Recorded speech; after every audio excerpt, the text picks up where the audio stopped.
Et salut tout le monde, TMT, j'espère que vous allez bien car aujourd'hui dans cette vidéo je vais tout simplement vous présenter trois configurations ou plutôt 4 configurations selon trois budgets différents. On va attaquer trois budgets, donc un budget pour la 1080p qui sera de 850 €, un budget plutôt fait pour du gaming en 2K qui sera lui en fait de 1000 à 1100 € et un budget beaucoup plus sur une machine polyvalente travail plus gaming qui sera aux alentours des 1008 à 1900 €.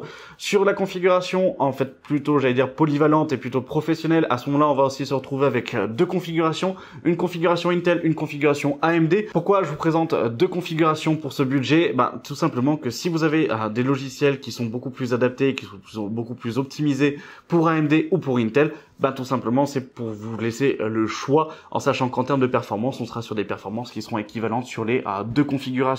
Voilà. Après, bien évidemment que là, au niveau de la carte graphique, je suis pas parti en fait chez Nvidia pour cette catégorie-là, simplement parce que c'était trop cher et donc je pars sur AMD. Donc là, je veux bien sûr parler d'une optimisation au niveau du processeur. Donc faites attention à ça à ce moment-là. Regardez bien les benchmarks en fonction du type de logiciel que vous souhaitez utiliser. Si vous aimez ce type de vidéo, n'hésitez pas à mettre un pouce bleu, à vous abonner en activant la cloche des notifications, à me dire directement en commentaire ce que vous en avez pensé. Si vous avez des budgets aussi à me proposer en termes de configuration, n'hésitez pas à la section commentaires est là et j'en prendrai compte pour la prochaine vidéo si cette vidéo là vous a plu. Et avant de commencer, cette vidéo est sponsorisée par le partenaire de la chaîne qui est VIP YourCDKey qui vous permet justement de pouvoir en fait activer votre Windows pour moins de 15 € à la place des 159 € qu'on peut retrouver en fait d'une licence Windows classique. Bref, si vous connaissez pas, du coup je vous laisse la sponsor. Si vous connaissez, vous avez un timecode et on se retrouve directement avec la présentation des configurations. Et là, on se retrouve sur le site de VIP YourCDKey et ce qui va nous intéresser, ça va être les clés Windows 10. Donc là, il propose une clé Windows 10 Pro à 17,40 €. On fait acheter maintenant pour la mettre dans le panier. Puis on active avec la petite réduction, donc le code MHT18. Donc MHT18, vous cliquez sur accepter donc ou appliquer et ça vous fait la clé à 12,18 € à l'heure actuelle. Vous soumettez la commande. On va choisir le moyen de paiement. Moi, je passe par PayPal. Une fois que c'est fait et que c'est validé, et du coup, vous allez directement dans le User Center pour pouvoir voir où est votre commande. Après, vous cliquez sur voir la clé secrète. Vous avez le détail. Puis en dessous, vous avez obtenir la clé. Vous cliquez dessus et la clé apparaît. On va simplement faire un copier-coller. Puis, on va ouvrir les paramètres d'activation de Windows. Vous allez coller la clé donc dans le champ pour pouvoir saisir la clé d'activation de Windows tout simplement, puis vous cliquez sur activer. Là, ça va chercher pendant quelques secondes et après, votre Windows est activé. Mais ce qui va aussi nous intéresser, ça va être les clés Office pour le pack Office, donc Word, Excel, etc. Donc là, on va prendre la version 2019 qui est de base du coup à 38,60 €. Donc là, il nous dit attention qu'il faudra le confirmer via le compte Microsoft. Avec le code MHT18, on l'a avec 10 € de réduction, donc à 28,95 €. Moi, je réutilise PayPal. On se retrouve dans le User Center pour retrouver la clé au même titre que pour la clé Windows, ça ne change pas. Après, on va sur le site de Microsoft avec Office Center. On copie-colle la clé comme pour Windows, c'est la même chose. On fait suivant. Et après, on va se retrouver directement donc dans notre espace Microsoft. On va pouvoir installer le pack Office car il a été activé avec succès et on le retrouve sur notre compte. Et voilà, la sponsor étant passée, on va directement attaquer dans le vif du sujet avec la première configuration. Donc pour ça, on passe sur mon PC. Je vous présente la configuration à 850 € pour pouvoir jouer en 1080p presque à tous les jeux sans aucun souci dans une définition et surtout en fait avec un taux de rafraîchissement qui soit convenable. C'est parti. Et voilà, donc là on se retrouve directement sur mon PC, je vais vous présenter la première configuration. Première configuration à 850 €, tout est sur Amazon. Là j'ai vraiment privilégié un seul site pour que vous ayez tout en fait sur le même site. Bien évidemment, n'hésitez pas à aller comparer les prix sur d'autres sites, que ce soit sur des Cdiscount, rue du commerce, etc. Si je trouve des prix qui sont un peu moins chers sur d'autres sites, je vous mettrai directement les liens en description ou épinglés en commentaire. Bref, vous savez comment ça fonctionne.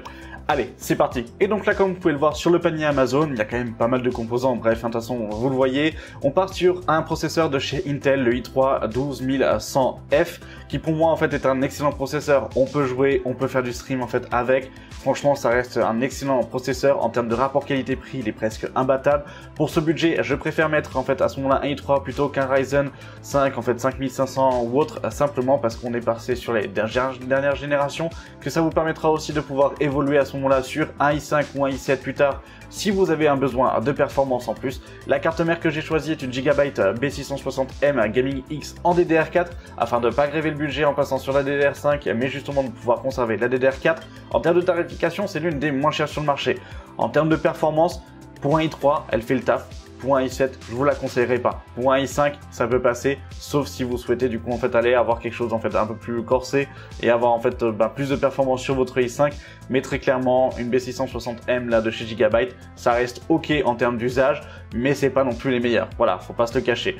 Vis-à-vis du coup de l'aspect de la RAM à l'heure actuelle, et c'est une promo en fait qui est vraiment en fait intéressante, qui dure maintenant depuis une semaine et demie, 2 semaines en fait en vrai. On a 8 Go de RAM, donc des Kingston Fury Beast en fait RGB 3200 MHz en DDR4, 2 barrettes de 8 Go de RAM, elles sont très belles. Franchement, ça reste ok. Elles sont gérables du coup par presque tous les logiciels en fait des cartes mères vis-à-vis de la partie RGB. Donc pourquoi se priver? Au niveau du stockage, malheureusement à 850 €, j'ai pas réussi à vous caler 1 Tera. Moi personnellement, je le dis aussi très clairement. 1 Tera, c'est limite en fait aujourd'hui le strict minimum qu'on pourrait avoir. Mais en tout cas là on part sur un Crucial P3 de 500 Go qui est à 39 € à 13. Franchement 40 € pour 500 Go ça va. Si après vous souhaitez en fait upgrader et pouvoir repasser justement en fait avec 1 Tera, vous pouvez très bien rajouter 1 Tera en 2,5 pouces sur la carte mère avec un câble SATA. Ça suffira largement pour du stockage de jeu. Et pour la carte graphique, comme vous pouvez le voir, je suis parti sur une RX 6600 de chez SFX en dual fan. Franchement pour la 1080p ça suffit largement en termes de performance couplé avec le i3. Vous allez arriver en fait pour les 3 quarts des jeux histoire les AAA entre 60 fps en fait en 1080p ultra à les avoir sans souci. Pour en fait l'aspect compétitif, typiquement sur du Fortnite en 1080p en ultra, on va tourner aux alentours en fait des 120 fps à 144 en fait fps, donc en fait au Graal si je peux dire ça en fait sur l'aspect en fait compétitif. Pour du Minecraft ça suffira largement, pour du Counter Strike ça suffira largement, pour du Valorant c'est pareil. Donc autant vous dire que vous faites tourner vraiment tous les jeux, même du Red Dead Redemption, franchement en fait il tourne sans aucun souci en fait dessus. Donc ça voilà, ça reste pour moi en fait un bon combo. Au niveau de l'aspect alimentation, je suis parti chez une alimentation de chez EVGA en 650 watts bronze, donc 80 plus bronze, garantie 3 ans par EVGA, c'est l'une des moins chères qu'on ait à l'heure actuelle sur le marché. Voilà, comme je vous l'ai dit, pour 850 € on fait quand même certaines concessions. Là j'ai préféré faire une concession sur l'alimentation et faire une concession vis-à-vis en fait de la carte mère avec une gigabyte, et en fait sur le disque dur elle va prendre 1 Tera en fait et à prendre justement en fait 500 Go de SSD. Voilà, l'alimentation en elle-même ça reste ok. VGA du coup en fait a fait quand même de bonnes alimentations, celle-ci ça reste aussi en fait une bonne alimentation, mais c'est pas une exceptionnelle en fait dessus. Donc ça sera peut-être quelque chose en fait à changer, ou si vous évoluez sur une configuration un peu plus grosse ou sur une graphique un peu plus grosse, attention, peut-être prévoir un budget pour pouvoir passer sur une alimentation de meilleure qualité. Vis-à-vis du système de refroidissement, j'ai préféré prendre un système de refroidissement, j'allais dire overkill. C'est tout simplement le Thermalwatt Peerless en fait Assassin 120 SE ARGB. Ajouter de la couleur, on a un Ventira double tower avec 2 ventilateurs qui sont quand même assez silencieux, même si ce ne sont pas des Noctua ni des Be Quiet à 41,90 €. Je me dis au moins je vous le mets à l'intérieur. Vous pouvez très bien utiliser le ventilate de base, si vous avez que 800 € en fait de budget, utiliser limite le ventilate de base, ça fera le taf, mais c'est vraiment du coup en fait pas exceptionnel. Alors que là, il pourra aussi supporter en fait un i5, il pourra supporter une évolution en fait vis-à-vis de votre configuration. Donc c'est pour ça que je vous le conseille dès maintenant, dès l'investissement principal. Au niveau du boîtier, j'allais pas partir en fait sur un boîtier de cheap de Mars Gaming ou autre en fait dessus à 50 €, ni en fait des boîtiers de Zalman. Je préfère directement partir en fait sur une belle tour. Donc la couleur Masterbox MB511 avec 3 ventilateurs ARGB qui sont fournis en fait à l'avant. C'est une tour moyenne tour qui pourra permettre de pouvoir accueillir n'importe quel type de carte mère en ATX, en micro ATX, en ITX. Donc autant vous dire que là en fait aussi en termes d'évolution, vous êtes tranquille au niveau du cable management, elle le prendra en compte sans aucun souci. L'alimentation étant une alimentation non modulaire, vous avez tous les câbles en fait à l'intérieur, donc c'est aussi en fait quelque chose à ranger. Franchement, voilà, c'est aussi pour ça que j'ai choisi ce boîtier-là, afin que vous puissiez faire évoluer votre configuration sans problème avec. Voilà, donc un budget à 850 €, config 1080p, plus basé en fait sur des AAA en fait en mode classique à 60 fps en fait en ultra. Sur la partie en fait e-sport et sur la partie vraiment FPS plutôt basée, j'allais dire en fait entre 120 et 144 fps en fait en ultra bien évidemment sur du 1080p. Après voilà, vous baissez un petit peu les qualités, vous arrivez en fait à du 144 constant en fait avec une 6006, ça reste ok. On est quand même du coup en fait sur des bonnes perfs sur ce type de carte, et sur le combo en fait i3 et 6600 ça reste ok. Et voilà, maintenant on va attaquer avec la configuration à 1100 €, donc on est à 1098,04 à l'heure actuelle exactement. Et là par contre on va partir sur un processeur de chez AMD. Vis-à-vis de la carte mère, donc j'ai choisi une B550M+ en fait de chez TUF en DDR4 bien évidemment, puisqu'on est sur un B550. On est sur une carte mère micro ATX, ça c'est la grosse concession j'allais dire en fait de cette configuration là. Au niveau du système de refroidissement, on part aussi sur le Thermalwatt Assassin 120 SE. qui est un bon ventirad. Franchement, ça reste en fait un bon ventirad. Pour 1100 €, on peut mettre du water cooling, etc.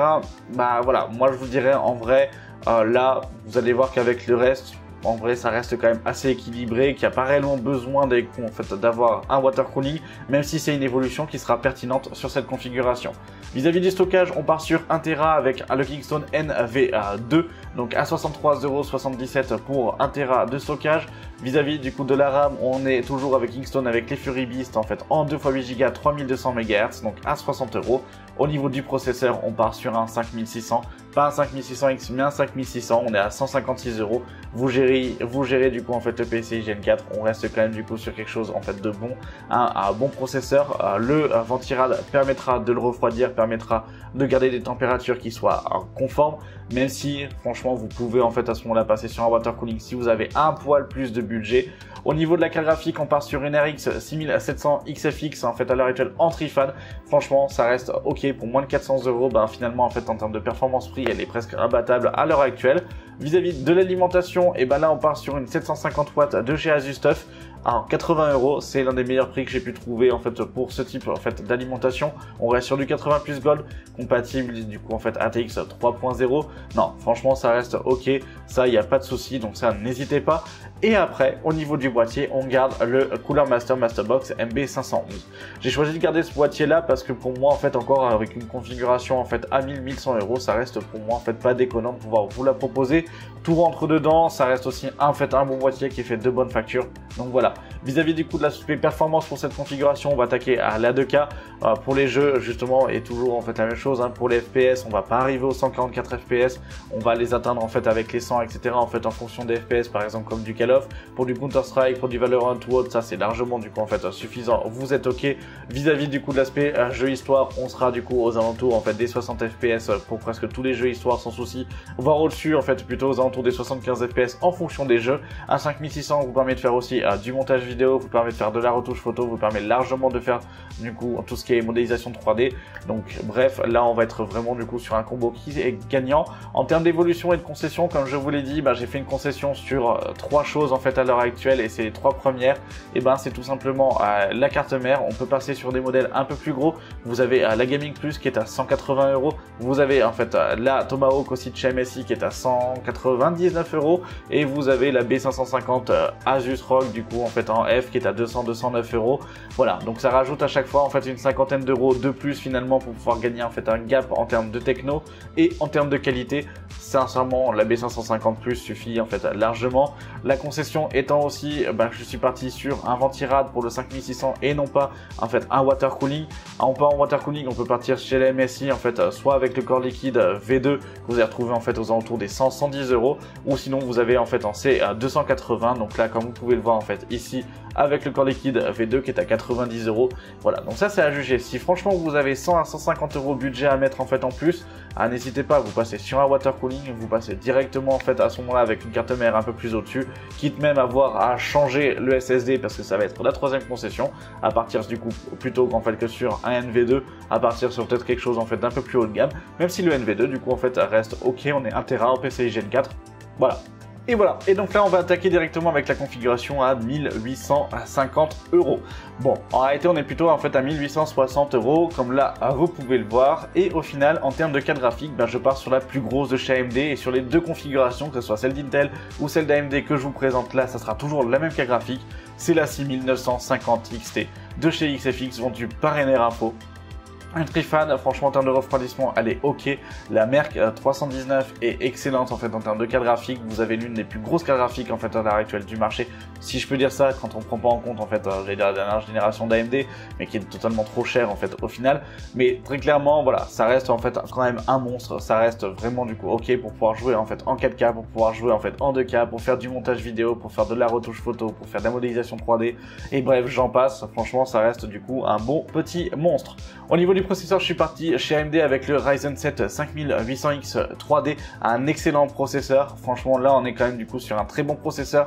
À ce prix-là, finalement, mis à part les 13e générations d'Intel qui vont arriver à rivaliser, je trouve que du coup la dernière génération en fait d'AMD ne vaut pas le coup vis-à-vis des performances prix comparé du coup en fait au 3D en fait à ce moment-là. Donc moi je partirai directement sur ce Ryzen là. Vis-à-vis de la carte mère, là c'est la petite concession aussi, donc je suis resté en fait chez TUF. On pourrait partir chez ROG, on pourrait partir sur une autre gamme de chez MSI. Voilà, vous avez du coup 160 € en fait à 200 € de budget, hein, j'allais dire pour ça, mais typiquement une B550 Plus suffira largement du coup pour pouvoir tenir le 5800. Au niveau du water cooling cette fois-ci, là on n'est pas parti sur un ventirad, je pars sur un water cooling, donc le 240R V2 de chez MSI, un corps liquide qui est très bon, qui est performant. Pour le 5800X suffira en fait largement. Il y a eu des défauts de qualité, il y a eu des défauts en fait vis-à-vis des pompes, mais sur les V1, sur les V2, il y a peu eu de défauts. En tout cas, moi j'ai vraiment peu eu de retour en fait de façon professionnelle sur la partie V2. Donc en tout cas, je vous le conseille. En termes de SSD, on va partir sur un Crucial P3 qui aura de meilleures performances que le NV2 pour en fait 1 Tera de stockage à 71 €. Cette fois-ci, par contre, pour le boîtier, au niveau du boîtier, on part sur un Cooler Master, un Masterbox TD500 Mesh. 3 ventilateurs à RGB fournis à l'avant, vous avez le contrôleur en fait à l'arrière, pas de ventilateur à l'arrière, donc faites attention au même titre que sur l'autre Cooler Master, mais là on est sur un très beau boîtier. Après j'ai pris un boîtier qui est quand même un peu plus cher, on est à 109 €, vous avez d'autres boîtiers, vous avez aussi le 4000D en fait en Airflow ou en Tempered Glass qui sera permis en fait de pouvoir trouver aux alentours des 110 à 120 €, ça peut être d'autres alternatives, mais personnellement moi je vais vous conseiller plus en fait le Cooler Master simplement parce que c'est un boîtier qui en termes de rapport qualité-prix vendu avec ces 3 ventilateurs et tout simplement en fait excellent. Au niveau de la RAM, on est passé du coup sur du Corsair. Voilà, vous pouvez aussi très bien repartir en fait sur de la Fury Beast. Là je pars en fait sur du Corsair avec les RS en vengeance, donc 2 x 8 Go en 3200 MHz. Alors certains vont me dire putain 1800 € du coup en fait t'arrives même pas à sortir 32 Go, t'es que toujours en fait à 16 Go. Oui, très clairement. Après, pour du gaming, il n'y a pas besoin de passer en fait à 32 Go. Pour du gaming, en fait, à 7 Go, ça suffit en fait largement. Par contre, pour la productivité, etc., bien évidemment que oui, à ce moment-là, en fait, on partira sur du 32 Go. Mais bon, à l'heure actuelle, dans le budget, je voulais quand même essayer d'être en dessous de 1800 €, en fait, de 1900 €. Bah voilà, c'est quand même compliqué de pouvoir les placer, en sachant que du coup, on a quand même peu de compromis en fait sur cette configuration. Et en ce qui concerne l'alimentation, je suis parti avec une MSI MPG, donc A850 GF, garantie 10 ans, 80 plus Gold, 850 watts, très clairement une excellente alimentation, donc ça, n'hésitez pas à son prix. Bon, on peut partir chez DRM en fait de chez Corsair, on peut partir avec des Fox Spirit aussi en fait en 80 plus Platinum et gagner 50 € ou 30 € en fait dessus. Très clairement, j'ai préféré quand même en fait aller sur ce type d'alimentation là sur Amazon. On a la garantie 10 ans en fait MSI, donc ça c'est pas non plus n'importe quoi en fait au final. Vous savez très bien qu'aujourd'hui, vu l'avancée en fait technologique, malheureusement les configurations on les garde plus 10 ans, on va plutôt en fait avoir des espérances de vie entre 5 et 8 ans sur ce type de configuration. Donc n'hésitez pas en fait dessus, là on reste quand même sur une bonne alimentation. Et maintenant on va tout simplement attaquer la deuxième configuration en fait aux alentours des 1860 et 1850 €. C'est tout simplement la configuration donc Intel. Basé sur un processeur Intel, on part sur de la 13e gêne. En termes de tarification, on a un poil supérieur parce qu'on passe à 1863 €. Exactement 1863 € à 20 sur Amazon en fait à l'heure actuelle. Bref, on commence par la carte mère où je pars sur une B660 plus Wi-Fi D4. Pas en DDR5, on reste du coup sur en fait de la DDR4 en fait à ce moment-là. Au niveau de la carte graphique, on est sur une 6950 XT. Voilà, très clairement du coup comme je vous l'ai dit, on garde la même carte graphique. En termes de RAM, je vais pas jouer avec du Corsair, là je vais rester avec la Kingston Fury Beast en fait qui est en promo en fait à 59 €. Au niveau du water cooling, on va garder le 240R V2. Le boîtier, on garde le même, donc le Masterbox TD500 à Mesh. Par contre, en termes de processeur, on part sur le 13600 KF.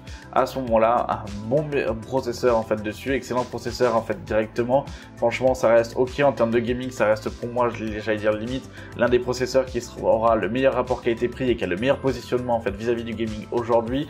Petite concession, là cette fois-ci, en fait, on repart sur un NV2 plutôt qu'un Crucial P3 en fait à ce moment-là. On est toujours sur du Gen 4, mais on a toujours en fait 1 Tera, donc ça c'est ok. Et le bloc d'alimentation toujours de chez 850 watts en fait pour MSI. Au niveau du choix de pourquoi j'ai choisi du coup en fait une B660 et pas du coup en fait les nouvelles générations de cartes mères pour en fait le 13000, simplement parce que en fait elles sont adaptées dessus, que les 13000 passent bien, que au fur et à mesure des tests que j'ai pu du coup en fait et moi effectuer, de toute façon je vous en sortirai une vidéo justement en fait entre les 13000 et 12e gène pour justement en fait une B660, finalement il y a quand même peu de différence, il y a peu d'impact en fait à passer sur les nouvelles générations du coup de cartes mères. Donc autant vous dire que là B660 en Wi-Fi D4 en fait avec la TUF qui est une excellente carte mère aussi, bah voilà, moi je vais pas chercher plus loin, je préfère économiser 50 € en fait en passant sur une B660 en sachant qu'il y a très peu de différence du coup en fait avec les versions supérieures. Voilà. Et voilà, j'espère que cette vidéo vous aura plu. Si c'est le cas, n'hésitez pas à me le dire directement en fait en commentaire. Si vous avez d'autres budgets à me proposer, pareil, la section commentaires est faite pour vous. Si vous avez des remarques sur les configurations, vous aurez plutôt choisi tel ou tel composant, n'hésitez pas non plus à me le dire directement en commentaire. Tout commentaire, j'allais dire constructif, est ultra bon à prendre, donc ça, n'hésitez pas en fait à ce moment-là. Et si vous avez aimé, vous savez quoi faire aussi avec le petit pouce bleu. Vous vous abonnez en activant la cloche des notifications pour être au courant de toutes les prochaines vidéos. Je vais être beaucoup plus régulier là sur en fait la fin du mois de janvier, début du mois de février. On reprend un rythme, j'allais dire normal de vidéos, voire même plus. Vous allez voir, ça va être assez intéressant en fait pour cette période là. Bref, sur ce, n'hésitez pas à me suivre sur mes réseaux sociaux si vous le souhaitez aussi. Et puis je vous dis à la prochaine pour une vidéo tech sur la chaîne. C'était MT. Salut!